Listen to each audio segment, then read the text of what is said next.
Let's open our hearts and minds to a truth that might feel heavy at first glance, but leads us to a profound freedom in our faith: the futility of earthly pursuits. Today, we reflect on Ecclesiastes 1 verse 2, where the teacher, likely King Solomon, proclaims, "Vanity of vanities, all is vanity." These words strike deeply as they echo a universal human experience. The striving, the chasing, and the endless effort to grasp what seems to slip through our fingers. Today, we will explore what Solomon meant by this and how it offers us a new perspective on life and our relationship with God.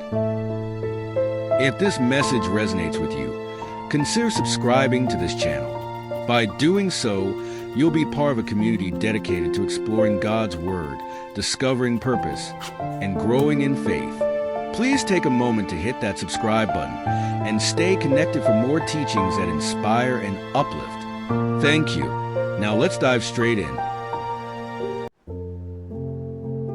The phrase "vanity of vanities" uses repetition for emphasis, suggesting the ultimate emptiness of human pursuits. Solomon uses the Hebrew word hevel, often translated as vanity or meaninglessness, which also means breath or vapor. Just as a vapor appears and disappears in an instant, so are many of the things we chase after in this life. Wealth, status, pleasure, and success, these things often leave us feeling empty rather than fulfilled. Solomon, one of the wealthiest and most powerful kings, is reminding us that despite having everything, he found it all meaningless without a deeper purpose.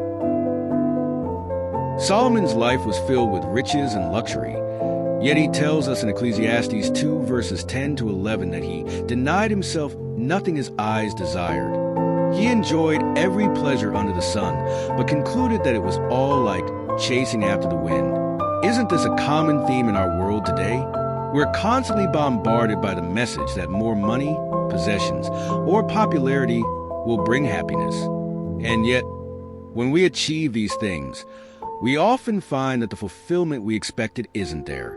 It's like trying to hold on to smoke. We cannot grasp it, and it vanishes before our eyes. Let's pause and consider our own lives. What are we striving for?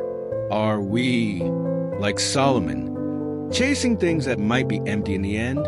Perhaps it's career success, a perfect image, or accumulating more material goods. While these aren't inherently wrong, Ecclesiastes encourages us to ask whether they are meaningful if they stand alone.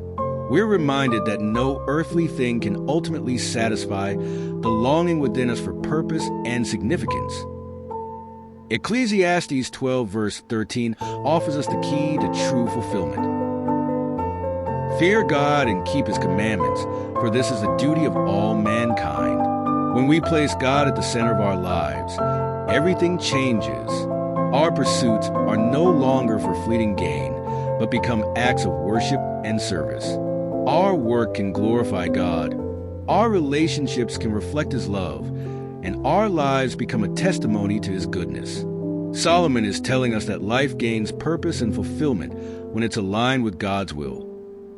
How, then, can we apply this in our everyday lives? First, we can start by examining our priorities. Are we investing time, energy, and resources in things that matter in the eyes of God? Next, we can seek God's guidance in everything we do, praying that our ambitions align with His purpose for us. Finally, let's cultivate contentment in God's provision, knowing that He knows our needs better than we do. As we close, let's remember Solomon's lesson. Earthly pursuits without God are empty. This is not a call to abandon our goals or dreams, but rather to place them in the right perspective. Life is short, like a vapor, but God offers us an eternal relationship with Him. When we choose to walk with Him, our lives find true purpose, our pursuits gain eternal value, and we discover a peace and fulfillment that cannot be found in any worldly achievement.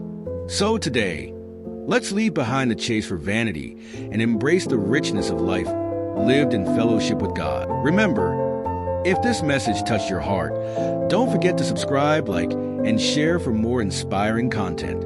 Let's continue growing in faith together